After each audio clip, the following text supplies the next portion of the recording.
वंदे मातरम दोस्तों, बाक्षी के समृद्धवाद विजन के अंतर्गत मैं वरुण कुमार आपका हार्दिक अभिनंदन करता हूं। आज हम इस एपिसोड में उन लेडी एंटरप्रेन्योर से आपको मिलवाने वाले हैं जो अचार में होने वाली एडल्ट्रेशन से आपको बचाने का पूरा प्रयास कर रही हैं। पिछले 6 सालों से ये कोशिश कर रही हैं कि आपके घर में जो अचार जिनको डाइजेशन को इम्प्रूव करने का सबसे बड़ा सोर्स माना जाता था, उसमें किसी भी तरीके से अगर एडल्ट्रेशन हो सकती है उसको रोक सकें। तो आज के एपिसोड में मैं आमंत्रित किया है जिनको, और उनका हार्दिक स्वागत करना चाहूँगा। आप है रुचि जी, और रुचि जी जो है उनका एक ब्रांड है डिवाइन बाइट के नाम से। पिछले 6 साल से जब बाक्षी का ऑर्गेनिक स्टोर अस्तित्व में आया तभी आप हमारे साथ में जुड़े, और आपने ये अचारों की पूरी रेंज है, अचार और चटनियों की पूरी रेंज है जिनके ऊपर आपकी पूरी रिसर्च रहती है। रुचि जी, आपका बहुत बहुत स्वागत है आज के हमारे एपिसोड में। और मैं ये चाहूँगा कि हमारे दर्शकों के लिए, जैसे आपने हमेशा आपका प्रयास रहता है कि आप पूरे भारत के सर्वश्रेष्ठ पिकल्स जो हैं वो बनाएं और सबके पास लेकर जाएं, तो इनके ऊपर जो आपकी एक रिसर्च रही है, एक जर्नी रही है, वो थोड़ा दर्शकों के साथ में एक बार साझा करें। क्या चीज़ थी, किस ऑब्जेक्टिव के साथ में आपने अचार शुरू करा, और 6 साल में क्या अनुभव रहा कि मार्केट में जो एडल्ट्रेशन हो रही है किस जगह तक पहुँच गई है और कैसे नुकसान कर रही है, थोड़ा सा उसके बारे में हमारे दर्शकों को बताइएगा। देखिए वरुण भैया, मेरे करियर की शुरुआत अभी 6 साल पहले नहीं हुई। मैंने शुरू में टीचिंग जॉब किया है, 10 साल पढ़ाया बच्चों को। ज्योग्राफी मेरा सब्जेक्ट था, तो प्रकृति से एक बहुत लगाव सा हमेशा था। और एक जब आप टीचर होते हैं तो आपके अंदर एक सामाजिक रिस्पॉन्सिबिलिटी वाला जो एक भाव है वो भी अंदर तक बैठ जाता है। तो हमेशा से ये चीज़ थी दिमाग में कि जो भी खाएं प्योर खाएं।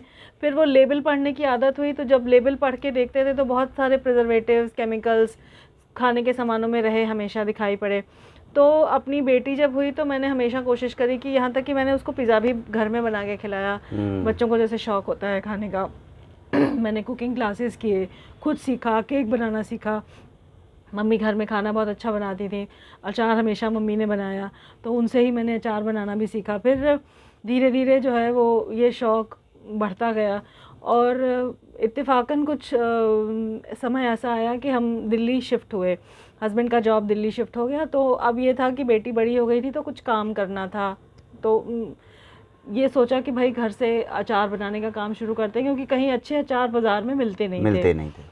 तो मम्मी से ही सीख करके फिर मैंने उसको काम को शुरू किया, और कोशिश ये करी कि हमेशा अच्छी चीज़ें बनाऊं, शुद्ध बनाऊं, जो कि मैं खुद भी खा सकूं, अपने बच्चों को खिला सकूं, परिवार वालों को दे सकूं, और साथ में समाज में भी अगर एक मुहिम शुरू की जाए केमिकल फ्री फूड की, तो वो भी एक बहुत अच्छा इनिशिएटिव रहेगा। तो रुचि जी, जैसा हमारा जो अनुभव रहा, जब हम 6 साल पहले अपना स्टार्टअप कर रहे थे तो हमने अलग अलग जाके रेस्टोरेंट्स में, क्योंकि हर व्यक्ति जब कोई स्टार्टअप करता है और खाने के रिलेशन में करता है, उसका सबसे पहले ये चीज़ रहती है कि चलो अचार के साथ में कम से कम ट्राई किया जाए। उसको लगता है कि थोड़ी शेल्फ लाइफ ठीक होगी तो एक तरह से कुछ बेस बन जाएगा। लेकिन हमने जब इसके अंदर रिसर्च करी थी तो हमने ये पाया था कि जितने भी रेस्टोरेंट्स हैं, जितने भी होटल्स हैं, वहाँ पर जाकर कोई क्वालिटी के ऊपर बात करने के लिए तैयार ही नहीं था। वहाँ पे हर व्यक्ति जो है सबसे पहले बस यही कह रहा था कि आप इसके अंदर रेट कितना कम कर सकते हैं, कितने कम रेट में हमें दे सकते हैं, ये चीज़ है। वहाँ से मुझे एक अंदाज़ा ज़रूर आया कि जो अचार हम बाज़ारों में जाके खा रहे हैं, रेस्टोरेंट होटल्स में जा रहे हैं, जब किसी का ऑब्जेक्टिव ही नहीं है कि उसके अंदर क्वालिटी को इम्प्रूव करा जाए, तो जाहिर सी बात है उसमें एडल्ट्रेशन का लेवल बहुत ज़्यादा होगा। तो 6 साल के आपके अनुभव में क्या आपने एडल्ट्रेशन को कहीं पर आपने खुद अनुभव किया हो, जब आप मार्केट में किसी के पास गए हों, जब आपने अचार प्रमोट किया और आपको लगा हो कि मेरा अचार अच्छा होने के बावजूद ये व्यक्ति नहीं प्रेफर कर रहा और ये दूसरे अचार प्रेफर कर रहा है, आप उसकी कॉस्टिंग्स मैच नहीं कर पा रही हो और आपको लग रहा हो कि क्यों नहीं मैच कर पा रहे, ऐसा कोई रीज़न आपने ढूंढे हो? कोई एडल्ट्रेशन के ऐसे तरीके आपको पता चले बाजार में क्या कर रहे हैं लोग? बहुत सी ऐसी शॉकिंग चीज़ें पता चली हैं कि कभी कभी तो लगता है कि हम कैसे इस समाज को बदल पाएंगे, कैसे लोगों की सोच को बदल पाएंगे, बहुत ही मुश्किल है। क्योंकि मार्केट में जितने भी लोगों से, होटल वालों से भी, मुझे बहुत लोगों ने कहा कि आप अचार बनाते हो, आप होटल्स में सप्लाई करो। मैंने होटल्स में जाके संपर्क भी किया, आप बिलीव नहीं करेंगे, वो अचार 50 रुपये किलो का अचार भी लेने को तैयार नहीं है। 50 रुपये किलो? जी, मतलब 50 रुपए किलो। तो जो फ्रूट उन्होंने अचार में डाला हुआ है मेरे ख्याल से वो भी अवेलेबल नहीं हो पाता है। आप ये सोचिए, हमारा तो अक्सर मंडियों में जाना आना होता रहता है, बाजार में हम जाके देखते रहते हैं, सब्जी खरीदना और मंडी में जाना मेरा शौक है, कह लीजिए। तो जो नींबू सड़ जाता है, बरसाती नींबू जो सड़ जाता है, वो 5 रुपए किलो के रेट से ट्रक में लोड होकर के जाता है। आपको अगर लेना है तो ट्रक लोड ही मिलेगा, और 5 रुपए किलो का रेट है, आपको जितना चाहिए आपको मिल जाएगा। तो वो सड़े हुए नींबू से अचार बनाने जी, में जी, उपयोग जी। होता है। आप ये सोचिए, मार्केट में जो सब्जी वाला बैठा है उसे ये चिंता नहीं है कि उसका सामान अगर नहीं बिका तो वो कहाँ जाएगा। सही बात। क्योंकि अगर उस जैसे हमारे पास ये कि अचार अगर नहीं बिका तो खराब हो जाएगा, खराब हमें हो चिंता जाएगा। होती सही है। बात है। लेकिन बाजार में आप जाके देखिए तो सब्जी वाले को कोई चिंता नहीं है। तो इसका मतलब ये कि जो सबसे रिजेक्टेड सब्जियां होती हैं, जो 5 रुपए 2 रुपए 3 रुपए किलो वाली सब्जियां होती हैं, वो सब्जियां अचार फैक्ट्री वाले ले जाते हैं, उनका अचार बनाते हैं, उनमें केमिकल डालते हैं। मतलब हमारे घर में, हमारे पास एक कमर्शियल चूल्हा है, तो उसको बनवाने के लिए एक बार एक व्यक्ति आया था, तो कहने लगा कि आपका अचार कितने रुपए किलो बेचते हो, आपका तो बड़ा साफ सफाई से बना रहे हो आप। तो मैंने पूछा उससे, भाई क्यों पूछ रहे हो, क्या बात है? तो कहता है कि हमने एक के यहाँ गए थे चूल्हा बनाने के लिए, तो उसने बताया कि वो बैटरे का पानी जो कि हाइड्रोक्लोरिक वाटर हो जाता है वो डालता है, और उसका ये कहना था कि बिना इसको डाले अचार में टेस्ट नहीं आता। टेस्ट नहीं आएगा। आप दोस्तों समझ सकते हैं एक बार ये कितनी गंभीर चीज़ है।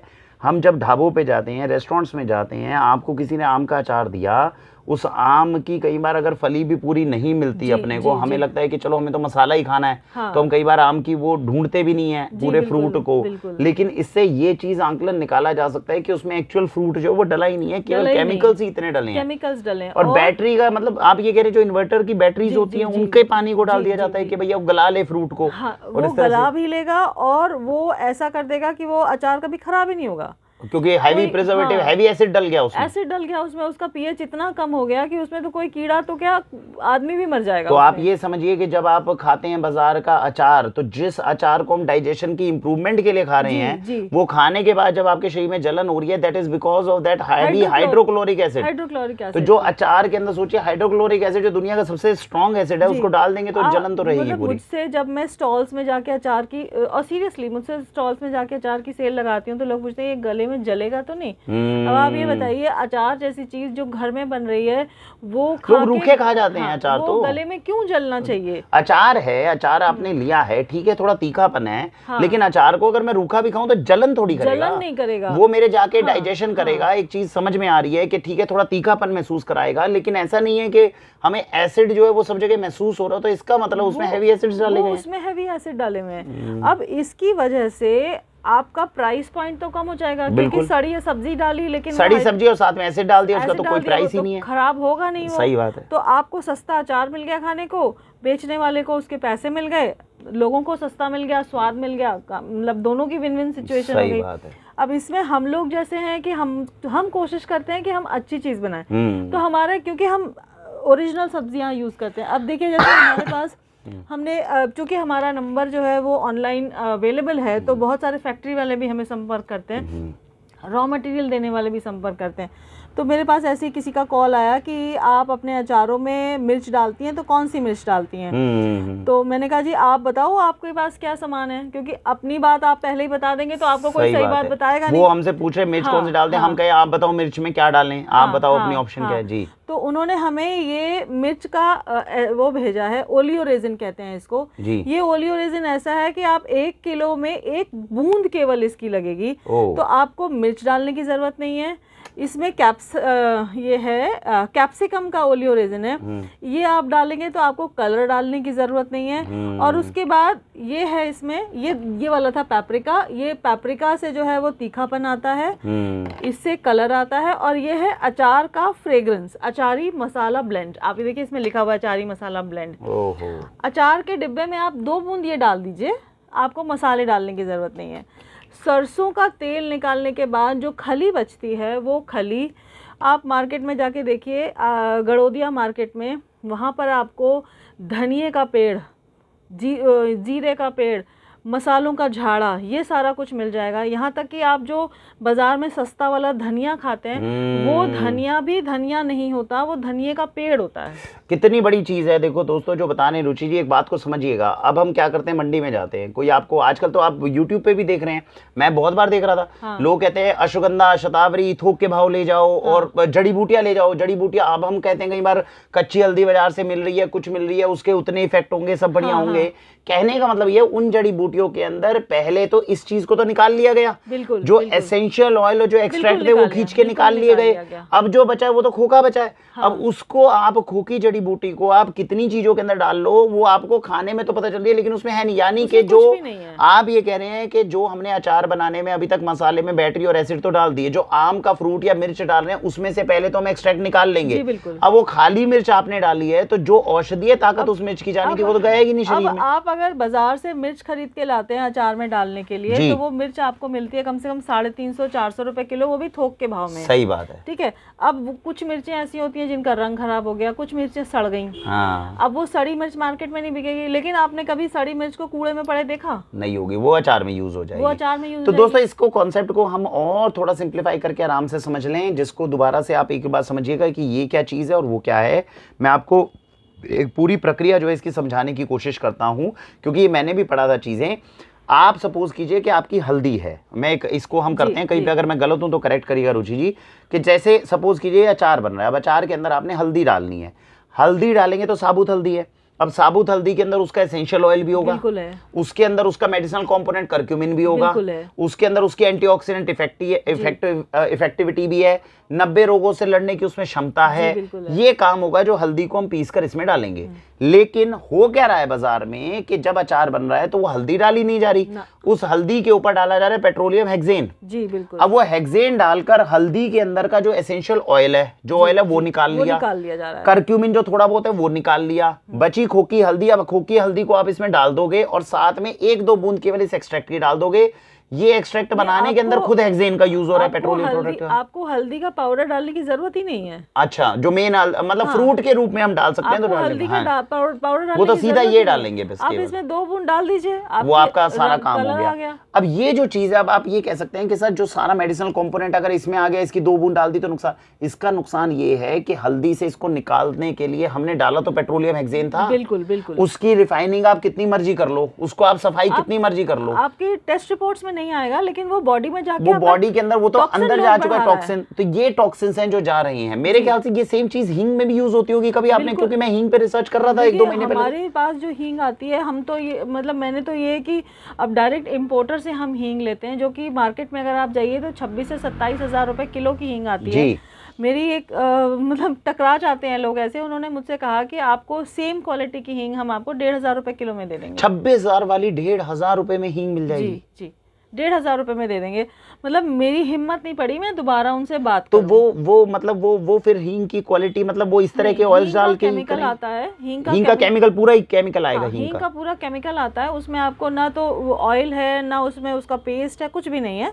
ये एक normal chemical, oil based chemical आता है। आप अचार का डिब्बा बनाइए, ऊपर से उसमें आप 1 बूंद टपका दीजिए, आपको अचार में मिलाने की भी वो हींग का अचार बन गया आपका। जब आप डिब्बा खोलेंगे तो आपको हींग की खुशबू आएगी, हींग की खुशबू आएगी, और उसके बाद तो डिब्बा खुल गया, खुशबू उड़ गई, बस फिर आपको कहाँ हींग वो चीज और कैसी हींग पता चलेगी। और ये तो दोस्तों ये बहुत बड़ी चीज है जिसको करता है मेरे ख्याल से रुचि जी, अगर दर्शकों के लिए बताया जाए किसी चीज को, अगर उन्हें चेक करना है कि चीज़ जो है वो अच्छी खा रहे हैं कि बुरी खा रहे हैं, मैं यूजुअली बहुत बार रिकमेंड भी करता हूँ, आप भी बताएं क्या ये तरीका ठीक रहेगा।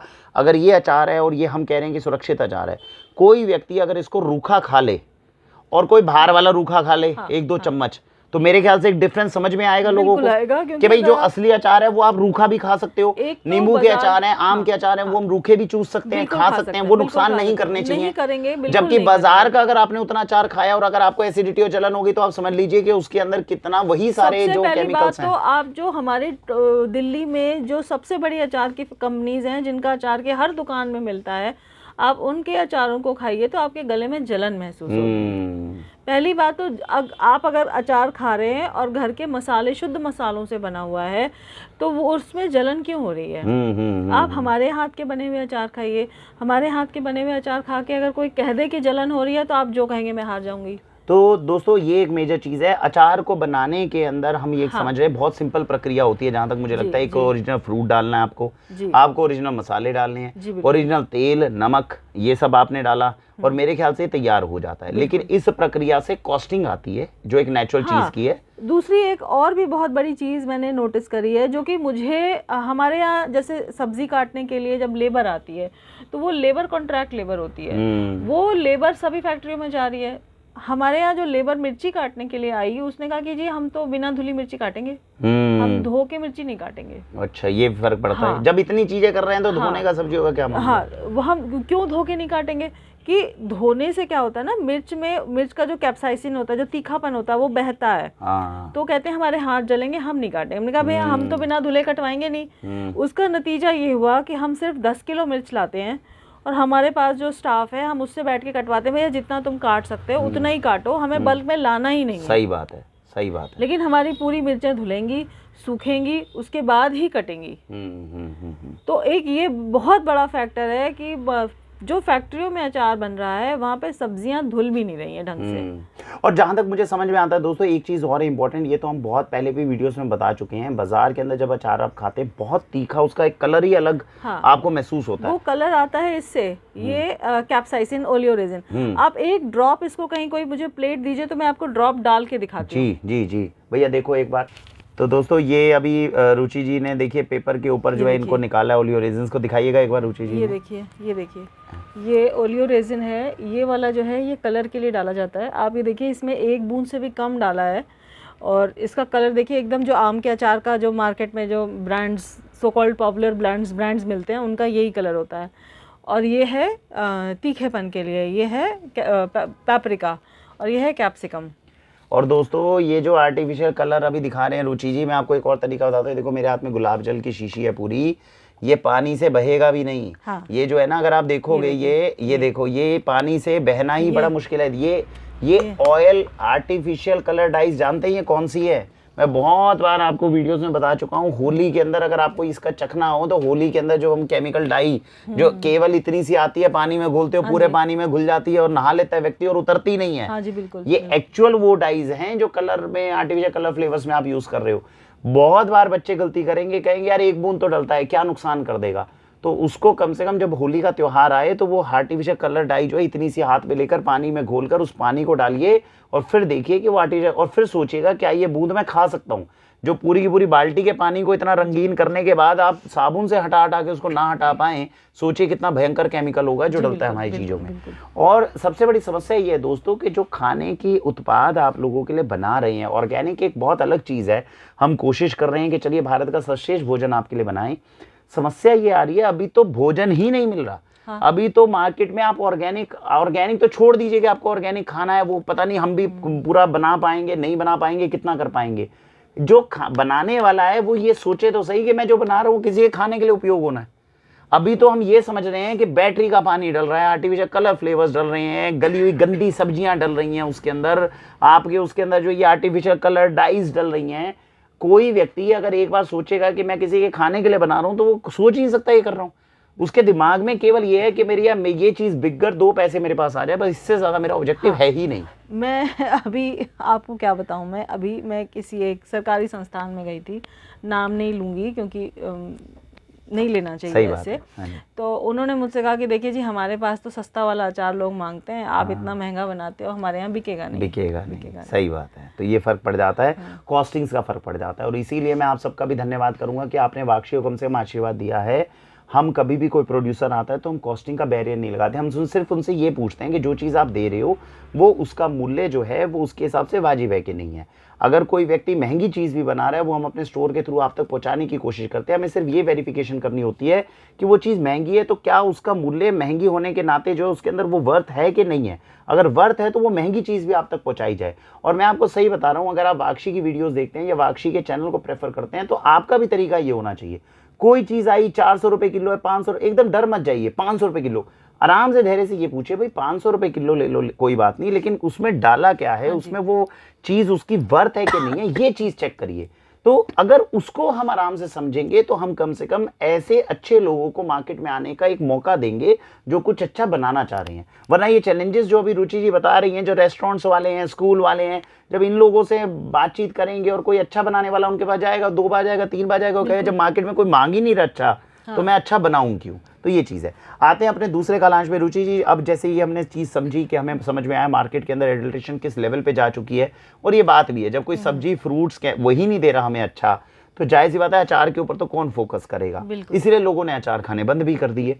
अब जो हम अचार बना रहे हैं, जो डिवाइन बाइट के माध्यम से बना रहे हैं, इसको बनाते वक्त हमने किन प्रक्रियाओं का ध्यान दिया है, और ये जो चीज़ें हैं किस हद तक, क्या हम जो सबसे बेस्ट अचार बना सकते हैं हम उसे बनाने में कामयाब हो गए हैं, या कुछ चीज़ों पे अभी रिसर्च चल रही है, या कुछ चैलेंजेस है जो हमें लग रहा है हम अभी भी ओवरकम करने की कोशिश कर रहे हैं। थोड़ा वो बताइए कि डिवाइन बाइट के पिकल में क्या क्या चीज़ें हम अचीव कर चुके हैं, और अगर कल को लोगों का समर्थन मिले तो आप कुछ और इसमें बेटर कर सकेंगी, तो वो भी हमें बताइए कि क्या हो सकता है। देखिए, सबसे पहली बात तो ये कि सीखना एक जो है वो निरंतर प्रक्रिया सही है। बात है। हर समय हर चीज़ को हम ये नहीं कह सकते कि हमने इसको 100% पा लिया है। जी जी जी। तो इससे हम अपनी सीखने की जो एक स्वभाव है उसको लिमिट कर देते हैं। सही बात। तो सुधार की संभावनाएं तो हर चीज़ में निरंतर ही रहती हैं। जी। मेरी कोशिश ये होती है कि मैं अपने घर के बड़े बुजुर्गों से, या फिर कभी कभी मुझे कुछ ऐसे अच्छे कस्टमर्स मिल जाते हैं, वो कहते हैं मेरी दादी बनाती थी ऐसा, तो मैं कोशिश करती हूँ कि उनसे भी सीखने का प्रयास करूँ। जहाँ से कहीं कुछ मुझे पारंपरिक जानकारियाँ मिल सके, मैं अलग अलग तरीके से बनते हैं पूरे भारत में अचार की, तो हो रही है उनको सीखूं और उनको अपने काम में उसको अप्लाई कर सकूं। तो मेरी कोशिश हमेशा यही रहती है कि सुधार की संभावनाएं हमेशा बनी रहें। रेसिपी का जहाँ तक बात आती है, तो रेसिपी जो है वो बहुत सारे लोग कहते हैं कि जी हमको इसमें सेंधा नमक चाहिए, हमें सादा नमक नहीं चाहिए, तो हम उसके हिसाब से भी बना देते हैं। कुछ का मानना होता है, हमारे एक कस्टमर हैं जो गुड़गांव में रहते हैं, उनको किडनी प्रॉब्लम है, तो वो कहते हैं हमें लकड़ी खाने का ही तेल चाहिए, तो हमने आपकी शॉप से ही लकड़ी खाने का तेल एक बार लेकर के स्पेशल उनके लिए वैसा बना देते हैं, बनाया है। मतलब कस्टमाइजेशन हम करते हैं, जिसकी व्यक्ति की जैसी रिक्वायरमेंट उस हिसाब से भी कर देते हैं। जहाँ तक सवाल है कि हमारा जो जनरल जो बैच बनता है उसमें हम कैसे काम करते हैं, तो हमारे लिए हाइजीन को मेंटेन रखना जो है वो बहुत इम्पोर्टेंट है। सब्जियां आएंगी तो धुलेंगी, बिना धुले नहीं बनेंगी। क्वालिटी चेक होगा, उनका कीड़ा ना लगा हो, ख़राब ना हो, ताज़ी हो, ये देखा जाएगा। सब्जियां अच्छी तरह सुखाई जाएंगी, उसके बाद ही कटाई होगी। और सबसे इम्पॉर्टेंट है, जैसे बहुत सारे लोग कहते हैं ना कि हमारे हाथ का बना हुआ अचार ख़राब हो जाता है। ऐसा क्यों होता है? शायद उन लोगों ने कभी इस चीज़ के ऊपर ध्यान नहीं दिया। तो जब कभी भी आप अचार बनाएं घर में, तो मैं आपको ये बता दूं, जैसे आप हाथ देखिए अपने, बहुत सारे लोगों के हाथों में पसीना आता है, तो उन पसीने वाले हाथों में बैक्टीरिया बहुत ज़्यादा होती है। तो अगर आप उन हाथों से अचार बनाएंगे तो आपका अचार निश्चित रूप से खराब होगा। मॉइस्चर भी जाएगा, जो आप धूप लगा रहे हैं फ्रूट को, वो फ्रूट को धूप का इफेक्ट कम हो गया। जी बिल्कुल। दूसरी चीज़ ये कि अगर एक तो उसमें जो है बैक्टीरिया चला गया, दूसरी बात आपने अचार को हिलाया नहीं। तो हम छोटे बैच बनाते हैं तो कोशिश ये करते हैं कि हम उस अचार को हिलाते रहें। तो हिलाने से मान लीजिए अगर उसके ऊपर कोई बैक्टीरिया सेटल डाउन हुआ है तो वो उलट पुलट होगा, तो वो उसके बाद उसका पीएच मेंटेन हो जाता है और अचार जो है वो खराब नहीं होता।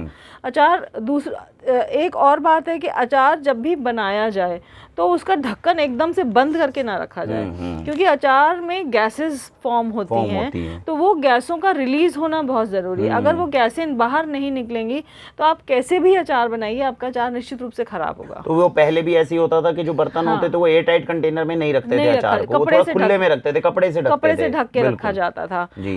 एक और इसमें बड़ी मज़ेदार बात है कि मेरी मम्मी हमेशा ये बताती थी कि जब भी अचार का ढक्कन खोलो धीरे से खोलो।